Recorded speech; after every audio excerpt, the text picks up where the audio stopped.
नमस्कार साथियों, मैं कुणाल आप सभी का संस्कृति आईएएस यूट्यूब चैनल पे स्वागत करता हूं।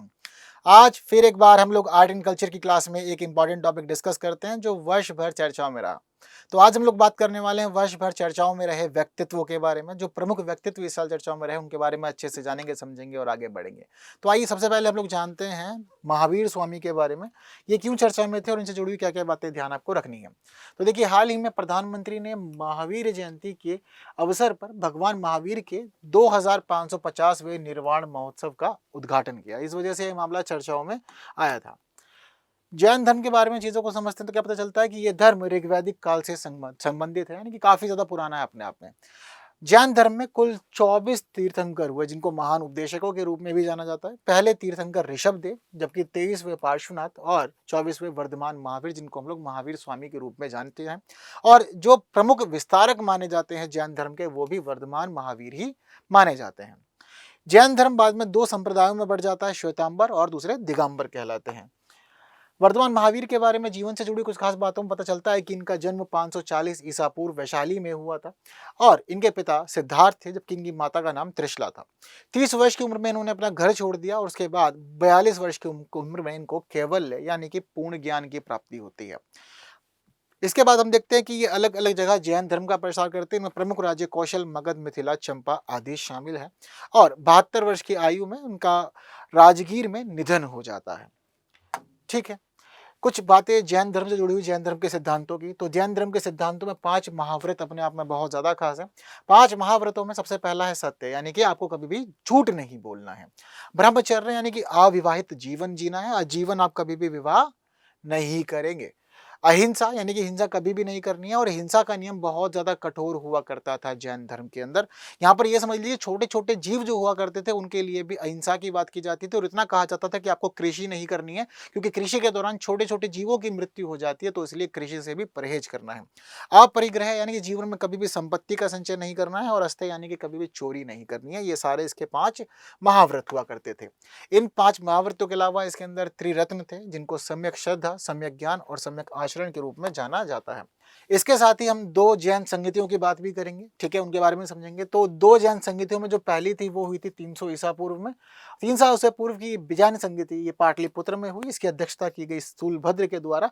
इस दौरान भगवान महावीर के उपदेशों को 12 अंगों में संकलित किया गया था।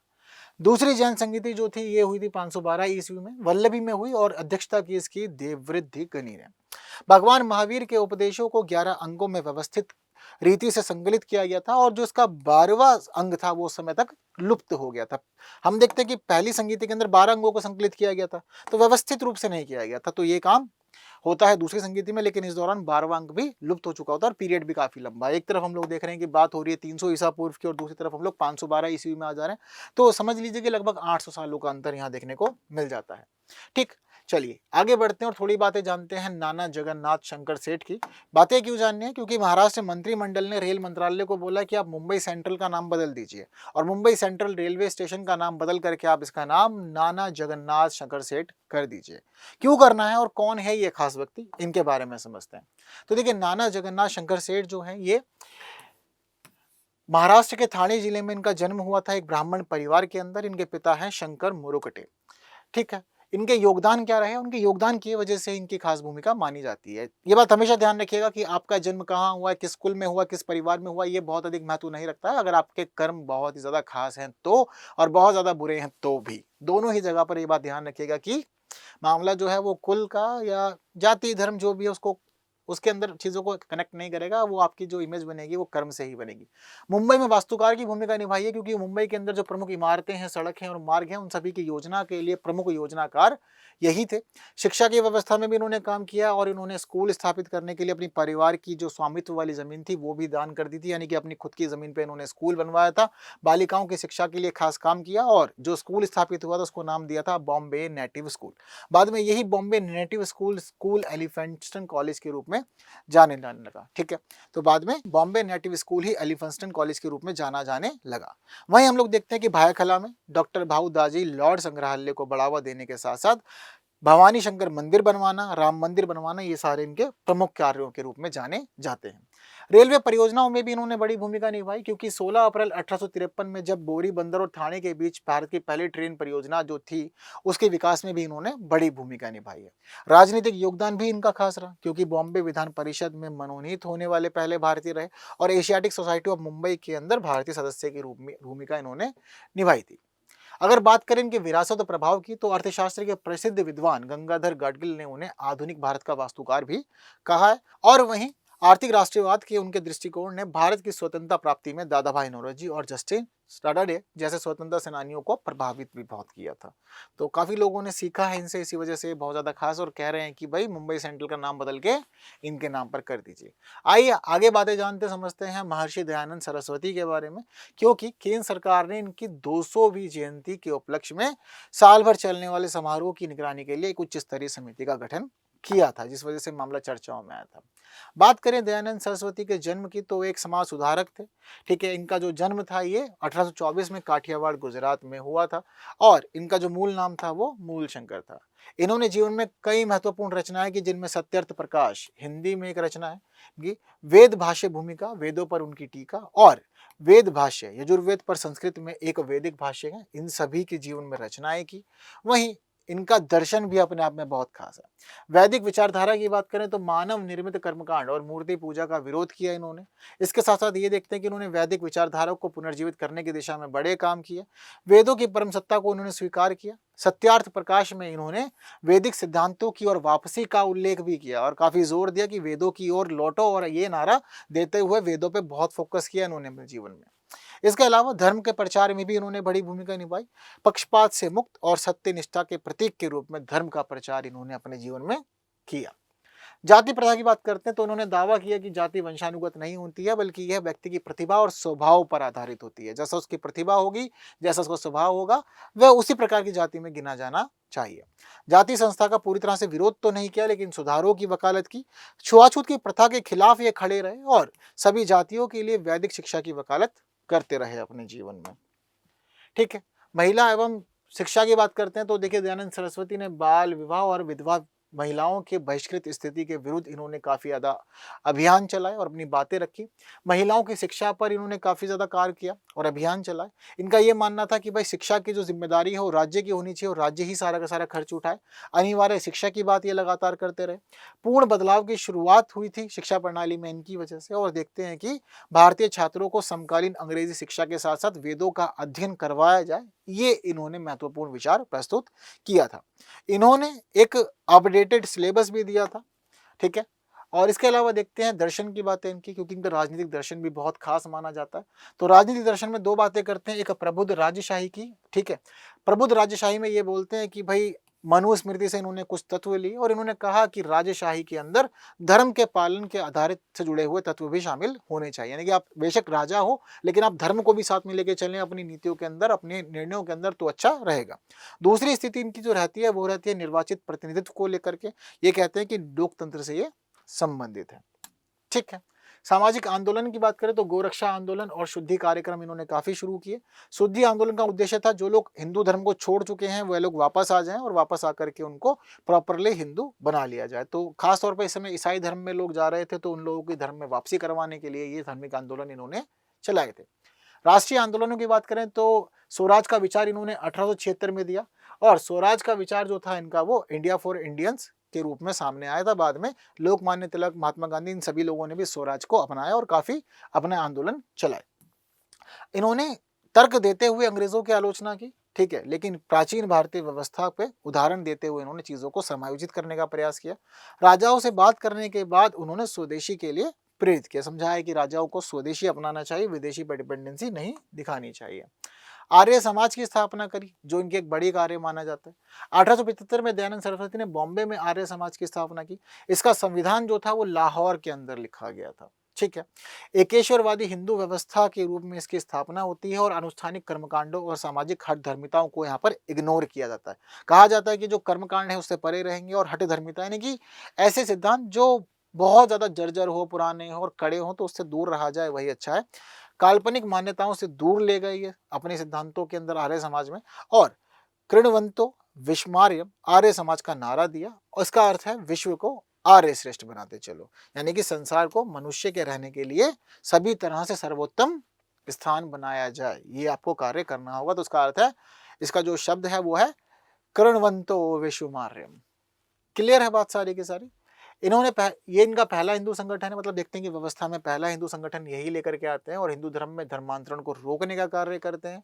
कुछ खास सिद्धांत दिए जो सार्वभौमिकता के विचार पर आधारित है।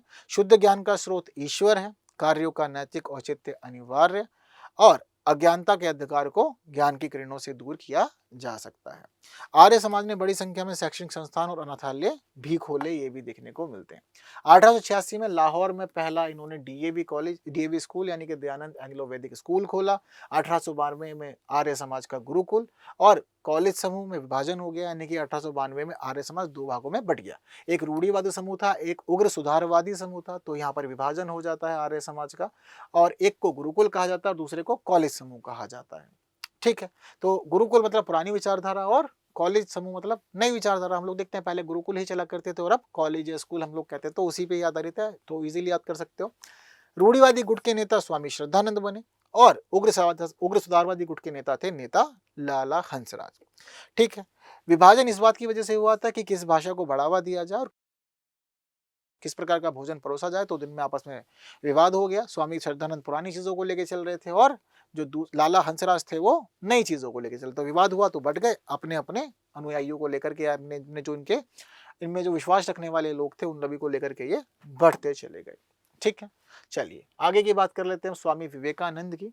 ये क्यों खास रहे इस साल में, क्योंकि प्रधानमंत्री ने कन्याकुमारी में विवेकानंद रॉक मेमोरियल और उसके नजदीक शिलाओं पर उत्कीर्ण तिरुवल्लुवर प्रतिमा स्थान की यात्रा की थी। यहाँ हम लोग देखते हैं कुछ इनके प्रारंभिक जीवन के बारे में। इनका जन्म का नाम नरेंद्र नाथ था। 12 जनवरी 1863 को कोलकाता में इनका जन्म हुआ था। ठीक है, इनकी जो जयंती होती है उसको राष्ट्रीय युवा दिवस के रूप में मनाया जाता है। पिता का नाम विश्वनाथ दत्त, माता का नाम भुवनेश्वरी देवी, और इनके गुरु जो थे वो श्री रामकृष्ण थे। वहीं इनकी प्रमुख शिष्या मार्गरेट नोबल, जिसको हम लोग सिस्टर निवेदिता के रूप में जानते हैं, वो रहे। विवेकानंद रॉक मेमोरियल क्यों खास है और क्यों प्रधानमंत्री गए, तो इसका निर्माण 1970 में किया गया था। ये माना जाता है कि ये वो जगह है जहाँ पर स्वामी विवेकानंद ने एक बार ध्यान किया था, तो इस वजह से ये स्थान महत्वपूर्ण हो जाता है। ये लेके द्वीप सागर से घिरी हुई है और बंगाल की खाड़ी, हिंद महासागर, अरब सागर यहीं पे आकर के मिलते हैं। ये भी माना जाता है कि यह वह शिला है जहाँ देवी कन्याकुमारी ने भगवान शिव की प्रार्थना की थी। ठीक, इसी के साथ हम लोग देखते हैं इनके योगदान और विरासत के बारे में। वेदांत दर्शन का प्रचार इन्होंने किया। वेदांत मतलब उत्तर मीमांसा को वेदांत कहते हैं। इसमें अद्वैत, विशिष्टाद्वैत और द्वैत तीनों ही शामिल हैं। शिकागो विश्व धर्म संसद की बात करते हैं तो पता चलता है कि 1893 में ये यहाँ पहुंचे, यानी कि स्वामी विवेकानंद यहाँ पहुंचे, और पहुंचने के बाद भाषण में जब उन्होंने भाषण दिया, इनके भाषण को अंतर्राष्ट्रीय स्तर तक रिकॉग्नाइज किया गया। पूरी दुनिया में सबने इनके भाषण को सुना और बहुत ही लोकप्रियता मिली। यहाँ पर इनको फिर कुछ खास उपाधियां दी गई। इनको ईश्वरीय अधिकार प्राप्त वक्ता कहा गया और पश्चिमी दुनिया के लिए भारतीय ज्ञान के दूत के रूप में भी इनको लोकप्रियता मिली। तो ये कुछ खास टाइटल जो थे इनको शिकागो विश्व धर्म संसद के बाद में दे दिए गए थे। रामकृष्ण मिशन की स्थापना की इन्होंने 1897 में, और ये मिशन सामाजिक कार्यों में लगा रहा, यानी कि अस्पताल, स्कूल, कॉलेज संचालन, ये सभी चीजें जीवन भर देखता रहा। वैज्ञानिक स्वभाव को बढ़ावा देने का खास था, जैसे कि 1893 में शिकागो धर्म संसद में जाते समय उनकी मुलाकात जमशेदजी टाटा से हुई थी और जमशेदजी टाटा को भारतीय विज्ञान संस्थान की स्थापना के लिए प्रेरित किया था। तो उसके बाद हम लोग देखते हैं कि स्थापना इसकी 1909 में इन्होंने कर भी दी थी। ठीक है, तो काफी भूमिका रही है इनके स्वभाव में, इंस्पिरेशन के मामले में। इसी के साथ बात करते हैं श्री रतन नवल टाटा की। क्यों बात करनी है, आप सभी को पता है कि भाई वर्ष 2024 इस मामले में दुखद था कि हमारे भारत के एक प्रमुख रतन टाटा जी की मृत्यु हो गई थी, जिस वजह से मामला चर्चाओं में आया था। इनके जीवन में कुछ खास उपलब्धियां इस प्रकार की रही कि $5 बिलियन से बढ़कर जो टाटा समूह है वो $100 बिलियन तक पहुंच गया। भारत के सबसे बड़े नियोक्ताओं में से एक ये माने जाते हैं। दुनिया में सबसे किफायती कार टाटा नैनो इन्होंने बनाई थी। ठीक है, जिसको अब अपडेट किया जा रहा है। पेटा इंडिया के द्वारा रतन टाटा को उनकी अविन्या कॉन्सेप्ट कार में वीगन इंटीरियर के उपयोग के लिए काउ फ्रेंडली फ्यूचर अवार्ड से भी सम्मानित किया गया था। इस कॉन्सेप्ट का उद्देश्य रहा कि पर्यावरण संरक्षण हो और पशु कल्याण पर बढ़ावा दिया जाए। भारत के कुछ प्रमुख रत्न अवार्ड इनको मिले हुए, जिसमें पद्म भूषण 2000 में इनको दिया गया था। पद्म विभूषण से इनको 2008 में सम्मानित किया गया था। वहीं कुछ अन्य अवार्ड में देखते हैं कि Ernst and Young entrepreneur of the year lifetime achievement award इन्हें 2000 13 में मिला था। तो इनके जीवन की कुछ खास और प्रमुख बड़ी उपलब्धियाँ हैं और इसी के साथ हमारे जो प्रमुख व्यक्तित्व का सेक्शन है ये यहाँ पर आकर के पूरा हो जाता है। जितने महत्वपूर्ण विषयों पे हमें चर्चा करनी थी आज की क्लास के हिसाब से वो सभी व्यक्तित्व चर्चा हो चुकी हैं। उम्मीद करते हैं कि सभी बातें आपको क्लियर हुई होंगी। वहीं अगर कोई डाउट है तो आप लोग कमेंट कर सकते हैं। बाकी ये सीरीज़ ऐसे ही चलती रहेगी और साल भर के महत्वपूर्ण करंट अफेयर आप लोगों को पढ़ाए जाते रहेंगे। बाकी आज के लिए दीजिए मुझे विदा। Thank you so much.